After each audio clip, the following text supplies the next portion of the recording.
Rose is a very hardworking woman. She is very intelligent. She leads with integrity and humanity. She is a very strong female leader. She's a staunch researcher in malaria. Very strict in following the procedure, the scientific procedure of research. She made science so attractive. It's a seasoned researcher, but she's also truly a mother. C'est une personnalité très posée. She is very humble. She is an emblem. She is an icon. She is a model of scientists, not only women scientists, but scientists as a whole. Just simple words of encouragement from her or guidance from her has been so wonderful in my own career. If she asks me to jump, I'll just ask her how high I need to jump. This is one of the most celebrated scientists in the world. But the more she grows in research and discovery, the more she knows that God is absolute.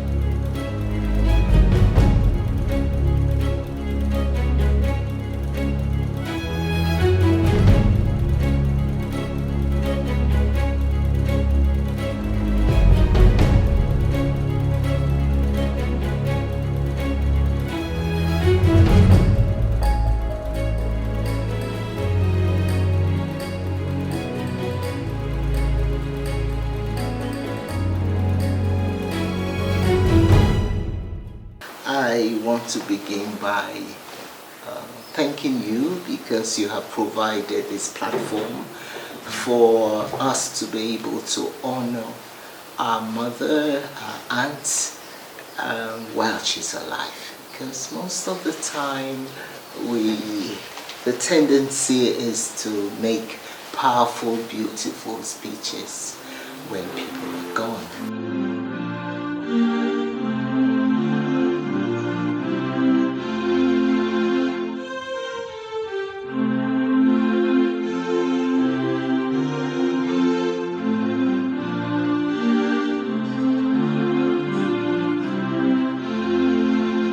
I was looking for where they were doing malaria research.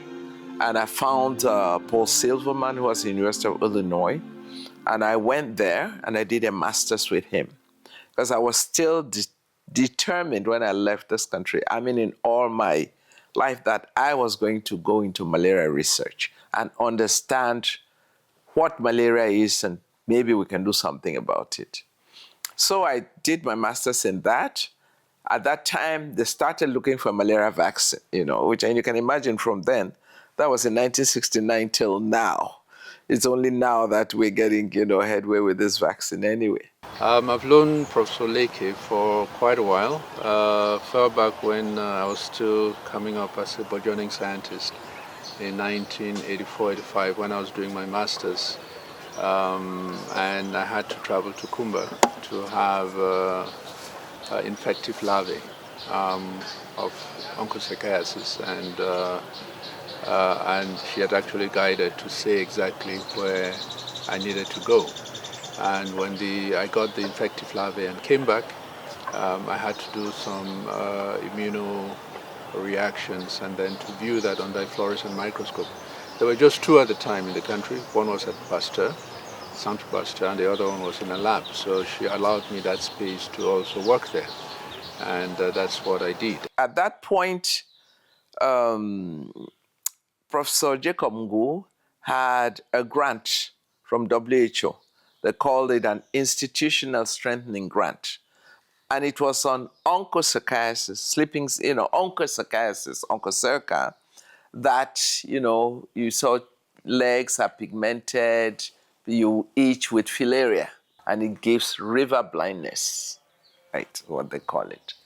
So he was working on that at that moment and had money for it. So I joined the team. I was there with Professor Vincent Titanji, who had, come before me, Professor of blessed memory, Professor Songayi, blessed memory, Dr. Lando. We're all in this team. As we came in, we needed, to do with joined that team to understand, and we did quite a bit on understanding the disease, river blindness, even in diagnosis, in other areas in pathology. Professor Ngo was very interested. He was a nephrologist. That is Jacob Ngo of blessed memory. Yes, so he had that grant. So we joined him in that. But while we were doing that all the time, I kept thinking, malaria is where I want to get to. So I kept looking, because you look for, we don't, no money here, you have to look for external funding at all times. So what I did was look out where I could get money for this. And then USAID put out a call for malaria, for a call out to scientists in developing countries to write, for grants. So I wrote my proposal that I would like to work on malaria. When I went to the United States to study and came back with a science doctor degree in tropical public health, and having done malaria genomics and public health in Boston, and when I returned, the malaria researcher who was quite established at the time in Cameroon was Professor Leke at the Biotechnology Center. Je suis très impressionné par le fait qu'elle part d'origine modeste pour finalement être recrutée à la faculté de médecine au CUS, où nous nous retrouvons. Elle est recrutée en 1985, moi je suis recruté en 1982. Et nous partons de deux univers très différents, puisqu'elle est, elle, une scientifique pure, intéressée par l'immunologie et la parasitologie. Et moi, je suis surtout dans les sciences cliniques, où nous formons les étudiants. Et en réalité, nous nous retrouvons lorsque nous développons nos projets de recherche sur le terrain. Elle, évidemment, très, très intéressée par le paludisme, puis évidemment par la polio. D'ailleurs, vous allez comprendre que sa renommée nationale et internationale ont été très fortement développées à partir de ces champs de recherche extrêmement importants, où tout le monde, aussi bien en Afrique que dans le reste du monde, ont reconnu sa contribution extraordinairement importante. Professor Rose Leke has been the chair of the African Regional Certification Commission since its inception in 1999. I joined that commission in 2001 and have had the pleasure of knowing her since that time, both as a member of the Regional Certification Commission and of the Global Certification Commission. She is an outstanding chair of the ARCC, always ensuring participation by all members. Her commitment to achieving a polio-free Africa, despite a number of setbacks and issues, has been unwavering and really is an inspiration to me, to the region, and globally in our pursuit of a polio-free Africa. I've known Dr. Leke over many years, first as a researcher in her work in malaria and women in pregnancy, and then more recently as a leader in global public health. I know her work, her best through her work in malaria, but also her work in polio, and her work to promote women in science broadly and importantly in Africa. Professor Leke has truly dedicated her life to combating infectious diseases, particularly malaria, and to strengthening health systems across Africa and beyond. Her research has broken new ground, especially in the study of malaria in pregnancy, and her work continues to inform how we approach this disease today. More importantly, I think she is celebrated especially with respect to her contribution to the Millennium Development Goal of reduction of infant and maternal mortality. We know that a lot of women die and still die giving birth, and children don't live to be more than 5 years for various reasons. And Professor Leke is celebrated because she worked on pregnant women, women who had apparent fever, but the test for malaria did not show that they had malaria. And so it became very difficult because these women died, children they were bearing died, but she was able to discover that the malaria parasites were hiding underneath the placenta. And therefore, it was now possible to ensure that for pregnant women, you needed some other mechanisms to do the testing so that you can discover whether they have malaria or not. And this helped to reduce the mortality rate for pregnant women and children and neonates across Africa, across America and Asia, the tropical areas where you have malaria. My husband had been telling me, he as a gynecologist, that they are seeing patients, they sent pregnant women to the lab, the woman comes back and the lab says no malaria, it's negative, but you see all the signs and symptoms of malaria in these women. I wanted to do work on malaria in pregnancy, to be able to understand more. Nothing much, they didn't understand much in those days about it. Working in a domain that was of particular interest to a pediatrician that I was. And when you do immunology, you come across illnesses that touch children. And one of those illnesses is malaria. And as far as preventing disease is concerned, you have vaccination. And you know very well that Prof. Leke did a lot of work on malaria as well as vaccination, because childhood diseases can be prevented through vaccination. So her domain of interest was also my domain as a pediatrician. So that's how we met. And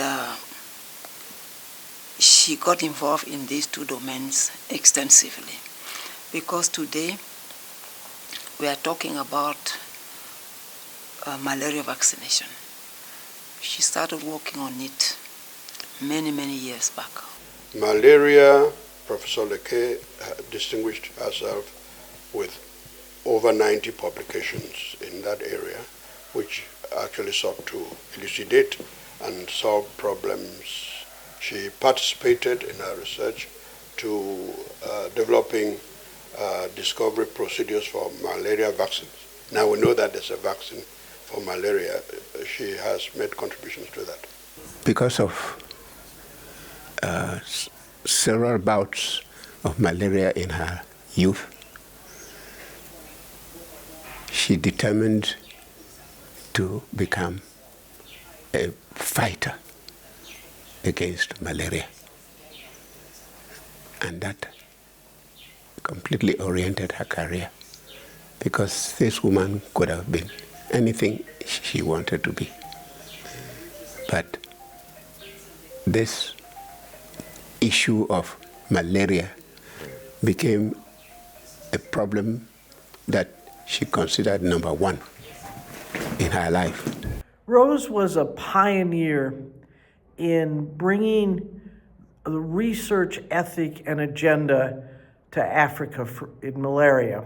She was the founder of the Multilateral Initiative on Malaria, or MIM organization, which really focuses on research as it impacts the African population, and is conducted by African scientists.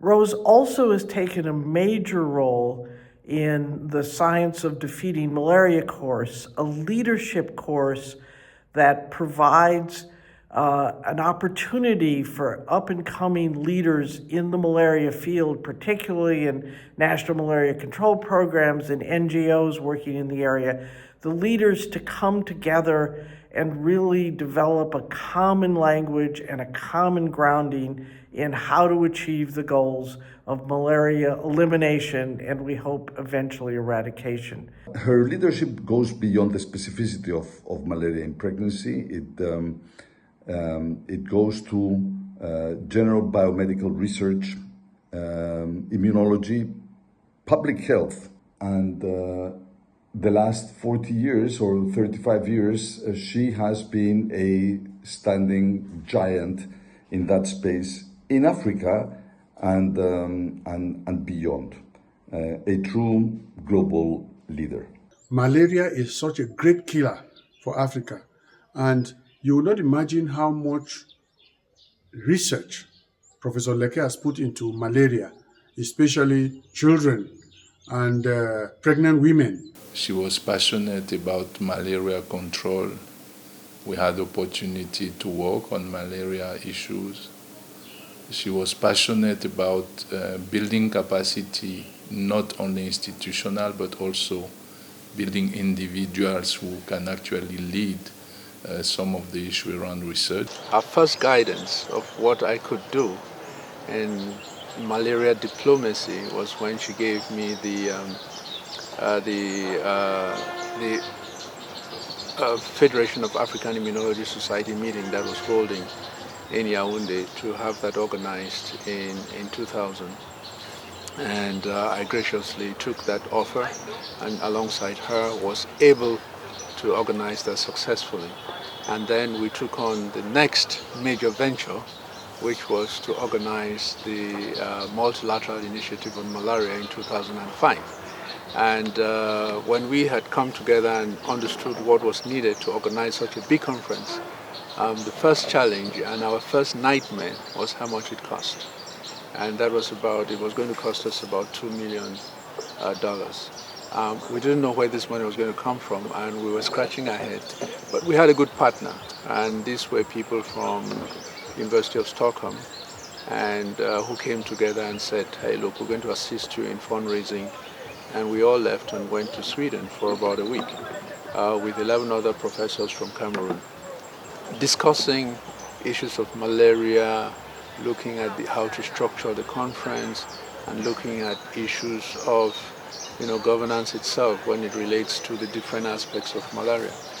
And then, after 5 days, we had not spoken anything about the conference, we had not spoken anything about money, and she and I looked at ourselves and says, what is happening? And so on Friday, I had the courage to ask the major organizer of it and ask him, we're trying to raise money for this conference. For 1 week, we've spoken nothing about money. And he says, hi, Wilfred, I knew you were going to ask this question. And fundraising is not about money. It's about credibility. And you and your team have established that credibility among the funders who are here present. And therefore, things would happen subsequent to that. All through med school, and even as my years as a young doctor, we were following the WHO health guidelines on the preventive treatment of malaria in pregnancy. This is giving 1 dose of the treatment every month from the first quickening up until the 36th week. And I only realized that this decision was brought about by your groundbreaking research.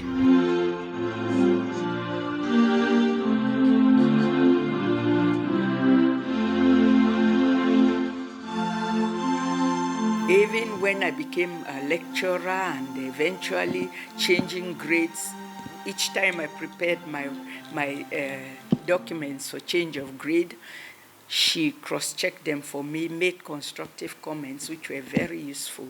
So, I mean, we belong to the same department, the Department of Microbiology, Hematology, Parasitology, Immunology, and Infectious Diseases.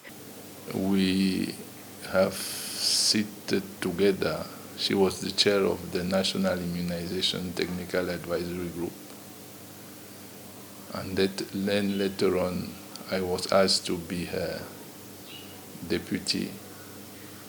And when she decided that she wanted to hand over, I was tasked to replace her as the chair of the National Immunization Technical Advisory Group.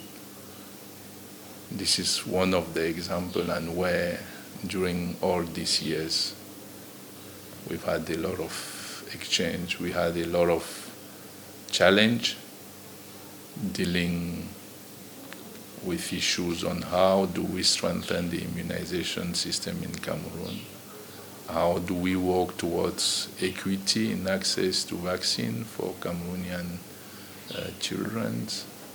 And then we had the COVID again, we had the issue on what should we do, not only to ensure that Cameroon could afford diagnosing the COVID, but also having access to vaccines against COVID and all the related issues around vaccine hesitancy. I remember during the COVID years when she, as head of the board chair of the IMPM, she had to make a number of decisions and needed informed decisions, informed points about what to do and how to go about it. I don't want to pride myself, but I think I was one of those silent voices that gave her adequate scientific information that she could use to make the arguments when her board was meeting. And I think that alone, I felt very happy that she could ask for my opinion, and I did the best to give her that opinion. We came together and we actually had done the best evaluation of one of the medications that was prided as being helpful and beneficial in the resolution of the COVID infection, this one that the bishop did. And unfortunately, that has never had the okay from the administration for us to be able to publish our findings. But we made some real startling findings that normally should help subsequently if there's another wave of a pandemic such as COVID. I think that's one other clear example of what we've been able to do together. I know that quite often also when she's called upon to issue statements in public health, she has turned to me and asked effectively if we could help her put together that statement. And since part of my background is in public health, I've often come forward to help her with those statements and then authenticate the statements with concrete data and information that you can use. I know that usually in working through the Cameroon Academy of Science, we've been able to put together a number of applications which I was able to orchestrate and to bring together for the endorsement of the Academy for her to get a number of awards which she subsequently got. And for us, that's a pride. We pride in achievements and such. So there are quite a few areas of collaboration where I have often come together to give her that background information so much needed for her to make progress. En plus de ce combat pour la femme, Rose Leke s'est battue pour la renommée de son pays. Parce que partout où elle était, où elle se présentait, elle affichait qu'elle était camerounaise et qu'elle était africaine. Et je dois dire que ça justifie pourquoi elle a été tellement bien adoptée par tout le monde entier, par toute l'Afrique. Nous avons fait partie de plusieurs commissions. J'ai eu le privilège de découvrir sa stature de géante dans la commission africaine pour l'éradication de la poliomyélite. J'ai eu la chance de découvrir sa stature de géante dans le programme élargi de vaccination, lorsqu'il était question d'éradiquer, de combattre le paludisme, qui a été un de ses chevaux de bataille extraordinairement importants.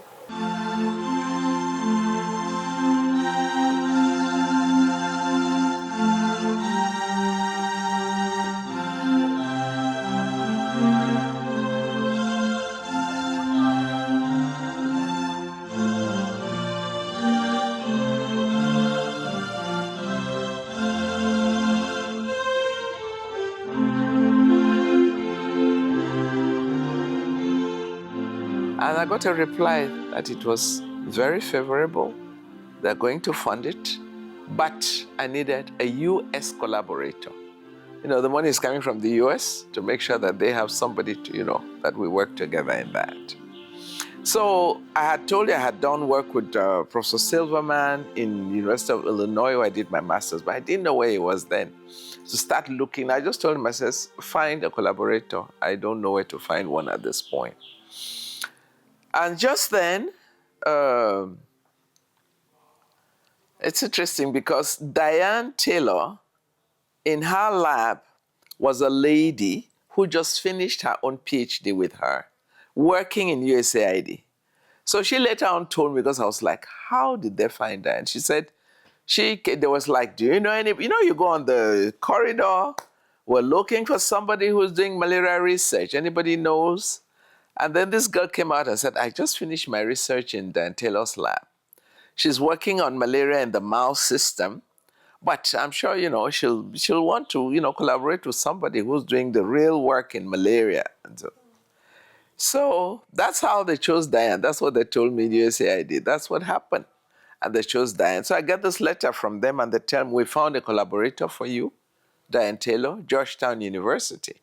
And we want you to go to Georgetown to work with her. She accepts to work with you. And you put in, instead of you alone, now we had to put in together, you know, what I had sent in for them. So that's how it was. And I left her and I went, I think that summer I spent 3 months maybe in Diane's lab, worked with her. Before I went, I made sure I took even some breast milk samples from here to go there and analyze it and find this malaria antibodies in the breast milk. And she was really happy. We published a paper on that later on with some of the students here. And that's how I stayed in Diane's lab and worked with her. And then, you know, I remember one day when I finished doing one experiment, she says, okay, now I'll work with you. We'll work together. So we sat down and rewrote that proposal. You know, she was very good. Diane had this capability, you know, of writing. That's, you know, I gave it to her. And later on, I used to, when students have their manuscripts and everything, I was like, send to Diane, you know. I think I got a little lazy even in that because she writes science well. So we sat down together and put this project together and presented it to USAID. And it was funded. That's how we started. And when we started here then, we started the work going on and USAID closed. So we stopped that. We didn't have any more money, but we had decided, no, it's closing. We'll do something bigger. And now she had seen the field with all the ideas we discussed and decided now to write a bigger project, you know, the ASIDA project that we wrote with 4 components with 4 women then from Georgetown University, Diane Taylor, Isabella Kwachi, Annie, and Chinky, 4 of them from there. And then I had also people here, Professor Titanji, Professor Gongang, and who did I have with Annie? Also here that we're working in collaboration. So for each of those 4 projects, we had 2, 1 here and 1 from there. That's how we started. We got a really good big project. And they're working on malaria then. It was a complete whole, not just in pregnant women, but it was malaria in the population. So we did first project, the population, second project was babies, third project was the pregnant women one, and the 4th project was, you know, on how to see the genetic aspects of it. And so that's how we had, for 5 years, we really did that. And we had a multidisciplinary team here, many doctors with us, staff nurses, and we worked in villages. The others left then, and Diane and I stayed on with a malaria in pregnancy. And we continued writing more grants, getting more money to carry out the research. And with each grant that we had, will also, because Fogarty International is there, if you get an NIH grant to carry out research, so we had many of our students trained, you know, scores of them, lots of them. Trained here, trained in the US, some of them, the thesis that they do here, they'll start their thesis with me, finish it, the 6th-year medical students, finish it in the US, come here and defend, and other PhD students. So we have so many students that we trained as such. Some of them have remained there, some have come back. And that's how you asked about me and Diane. So I did that with her, with some of our Cameroonian students. There were 4 of them at that time, University of Hawaii. And then we got 2 master students also who went there. So with all the results, Diane retired about, how many years ago did she retire, should I say? So because I continued on, because in doing all that, you write projects that put some allowances for the people, like for myself. So what I did was, I didn't use all of this. I used what I could, but I kept those allowances that way in my projects, so that when our projects finished, I could still use that allowance to continue here for 2 more years, paying the staff, going to the fields and so on. So we continued research with that, those allowances that I had been keeping for another 2 years. And when that, finished too, that's when we ended the project. But it didn't end there, because she continued now using all the data we have. You collect a lot of data. We have a large, large database. So she was writing, that's what Diane was doing, writing manuscripts. If you look after that, we've been able, at least every year, there are a few manuscripts that she writes, and we publish and we discuss it. And it was always a pleasure just talking with her and talking science with her and learning a lot from her, because she's very good with data and analyzing it, and then we'll talk about it, what did it get. And the students enjoyed her very much with that aspect of it. So that's why you can say she was a backbone in what I was doing. And now, the night before she died, as we said, before she called me that night, I didn't know she was that sick. 2 days before, and I said, I'll talk to you tomorrow, it's too late. And Diane said to me, says, well, tomorrow will be too late. So I woke up to ask her. She says, well, that medication really ate up her lungs, and now she's on oxygen. She was already on oxygen. And the morning, I found in my mail, all of us who were supposed to be on that paper, she had now sent that manuscript to us, and she asked us to complete it because she's not able to finish it. She was always writing. And at that point, she was on a manuscript that we should finish it for her. She's on oxygen, she cannot finish it. So we will finish it and publish it. So you can imagine who Diane was. She was a great lady.